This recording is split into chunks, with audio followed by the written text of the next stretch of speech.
Esta es la Ford 81 que estamos por reparar. Lo primero que vimos es que la puerta estaba caída, pues tuvimos que cambiar los bujes. Como pueden ver, ya no servían. Y pues también estuvimos viendo del chasis, que los estribos estaban montados con unas varillas y tenía carritos. Lo que es la parte de la caja, pues también estaba muy picada, que también esa parte la tuvimos que rehacer.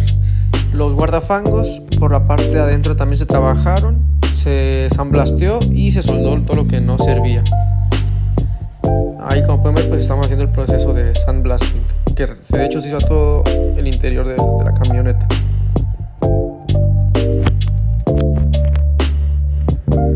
Una vez que habíamos hecho eso, pasamos a limpiar el chasis y aplicarle el recubrimiento de alcosil. Y pues empezamos a trabajar la parte trasera de la cabina, que también tenía muchas piezas picadas, que se cortó lo que no servía y se fabricó la pieza de lámina y se soldó. Ahí es el otro costado que también estaba picado. Una vez de eso pasamos a quitar la pintura vieja y empezar a poner pasta y después el bondo.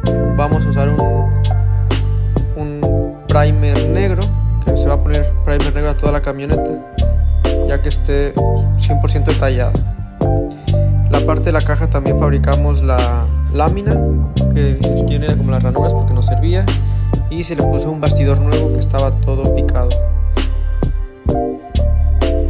Aquí pues ya está la camioneta casi lista para pintar, y aquí estamos haciendo una prueba de las líneas.